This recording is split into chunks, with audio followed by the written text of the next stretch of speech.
আসসালামু আলাইকুম, নি হাও। থাউজেন্ড আইল্যান্ড লেকের কেবল কার থেকে সবাইকে ওয়েলকাম। শিল্পীর রং তুলিতে আঁকা ছবির মতো লেয়ার বাই লেয়ার পাহাড়ের স্তর দেখতে দেখতে আমরা চলে আসলাম ফার্স্ট কেবল কারের ল্যান্ডিং স্টেশনে। এখন আমরা নতুন একটা জিনিসের দিকে যাচ্ছি। রাজিয়া খুব উৎসুক।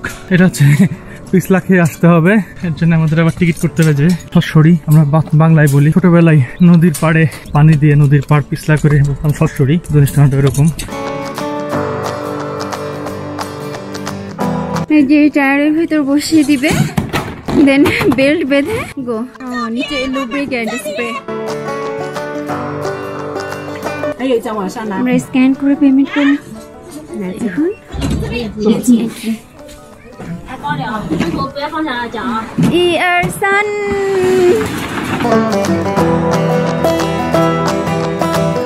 তো যাই হোক, মিস্টার রিয়াজের সশরী বা রেইনবো স্লাইড শেষ করে এখন আমরা চলে এসেছি সুপার স্কুটারের লাইনে। তো এটাতে আমরা কেউই উঠবো না, একমাত্র মিস্টার রিয়াজ ছাড়া, সেই জন্য সে আগে পেমেন্ট করে নিচ্ছে। 38 RMB নিচ থেকে পিক আপে করে কারগুলা নিয়ে আসে উপরে, উপর থেকে সবাই রাইড করে আবার নিচে চলে যায়। সুপার স্কুটার রাইডের জন্য সেফটি গার্ড মাস্ট বি, আর তার মধ্যেই রয়েছে লেগস প্যাড, হ্যান্ডস প্যাড এবং হেলমেট। আর যেহেতু রোডটা পাহাড়ের উপর থেকে নিচ পর্যন্ত স্লপ এবং খুব ন্যারো, তো safety guard must, without it you can't allow. এই যে সবাই যারা রেডি ছিল সবাই চলে যাচ্ছে, এখন কারে উঠবে এক এক করে। যে রিয়াজ এখন হেলমেট পরছে, ইয়েলো কালারের হেলমেট, ইয়েলো হলে দূর থেকে দেখা যাবে।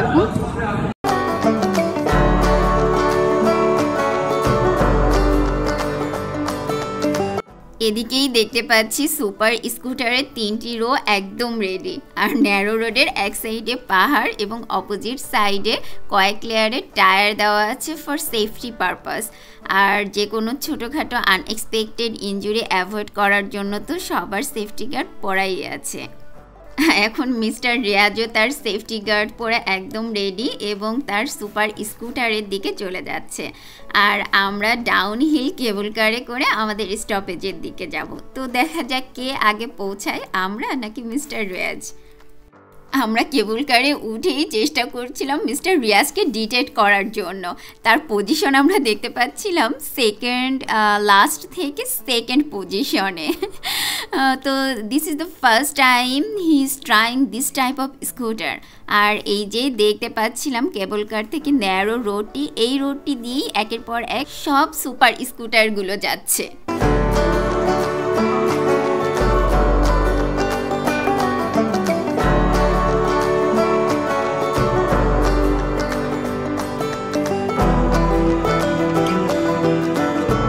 আমরা পৌঁছানোর অনেক আগেই মিস্টার রিয়াজ পৌঁছে গিয়েছে এই স্টেশনে, এবং আমরা এখন মিনি বাসে করে যাচ্ছি আমাদের পিক আপ পয়েন্টের দিকে। পিক আপ স্টেশনে আসার পরে আমরা তো ছোটোখাটো বিপদেই পড়ে গেলাম বলা যায়। বিপদটাও হয়ে গেল আমাদের ট্রান্সপোর্টেশন নিয়ে। এখন এখান থেকে আমরা কোনো ট্যাক্সি পাচ্ছিলাম না বা কোনো তিতি কল করেও পাচ্ছিলাম না। তো ঠিক সেই সময়ে এখানকার দুইজন পাওয়ান মানে গার্ড আমাদেরকে হেল্প করলেন যে আমরা কোন দিকে যাব এবং আমাদের আসার সময় কত লেগেছিল। তো সেই অনুযায়ী একজনের সঙ্গে কথা বলে বোঝা গেল সে শহরের দিকেই যাবে, আমরা যেদিকে যাব। সো কাইন্ডলি তার হেল্পে তার সঙ্গে কথা বলে আমরা তার গাড়িতে করে এবং পেমেন্ট ঠিক করে রওনা দিলাম। তো আপনারা যদি কেউ আসেন থাউজেন্ড আইল্যান্ড লেকে, অবশ্যই সারা দিনের জন্য গাড়ি ঠিক করে অথবা ট্যুরিস্ট গাইডের সঙ্গে আসবেন, সেটা সব থেকে বেশি বেটার হবে।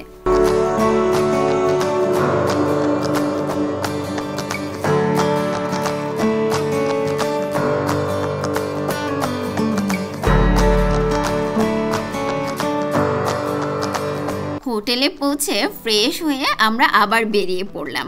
আর এখন বের হওয়ার উদ্দেশ্য রাতের খাবারটা সেরে নেওয়া।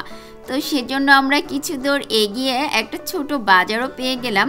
এখানে অনেক ফ্রুটস আমরা দেখতে পাচ্ছি, তার ভেতরে এই গাবটা মানে এই ইয়েলো কালারের ফ্রুটসটাই বেশি চোখে পড়লো। এটা দেখতে একদম আমাদের দেশের গাবের মতোই লাগছিল আমার কাছে। আরও প্রতিটি দোকানেই আছে এরকম ঝুড়িকে ঝুড়ি পাহাড়ি অরেঞ্জগুলো আসলেই অনেক টাটকা, ফ্রেশ এবং মিষ্টি। আর এই তো আমরা অনেক রেস্টুরেন্টের সামনে দিয়ে যাচ্ছিলাম, আর প্রত্যেকটাতেই দেখছি মাছের আইটেমই বেশি। যেহেতু লেককে কেন্দ্র করেই সব রেস্টুরেন্ট, তাই আমরাও চাচ্ছিলাম আমাদের মেইন ডিশে যেন মাছই থাকে। তবে খুঁজতে খুঁজতে আমরা ডিনারের আগেই প্রি ডিনার একটু সেরে নিলাম।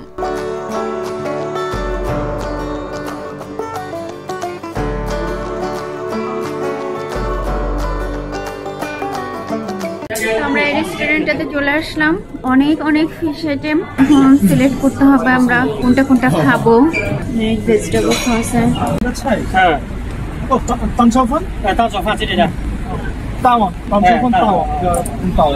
আমাদের সিলেক্টিভ আইটেমগুলো বুঝিয়ে দিয়ে এখন অপেক্ষা খাবার আসার আর ভক্ষণ করার।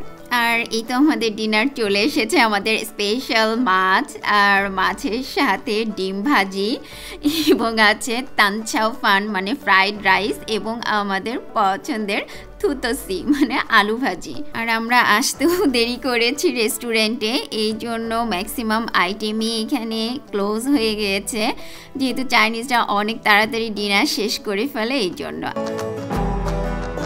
ডিনার শেষ করে আমরা চলে আসলাম তো লাইটিং এর এরিয়াতে। সুন্দর এরিয়াটা, কিন্তু অন্ধকারের জন্য এতটা বোঝা যাচ্ছে না। এখানে আমরা যাওয়ার সময় দেখি অনেক ডান্স হচ্ছিল, যেটা আর কি চাইনিজরা করেই থাকে সব সময়। সন্ধ্যার সঙ্গে সঙ্গে একদম গান ছেড়ে সবাই দল বেঁধে ডান্স করে, তো সেরকম দেখলাম। এখানে অনেক বড় রাউন্ড এরিয়া, এখানে ডান্স করছিল।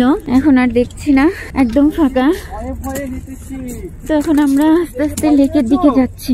আর এখন এই সুন্দর পূর্ণিমার রাতটা আমরা কিছুক্ষণ উপভোগ করব। আর আগামীকালের সব এনজয়েবল অ্যাক্টিভিটিস দেখার জন্য আমাদের চ্যানেলটি সাবস্ক্রাইব করে আমাদের সঙ্গেই থাকবেন। সেই পর্যন্ত সবাইকে আল্লাহ হাফেজ।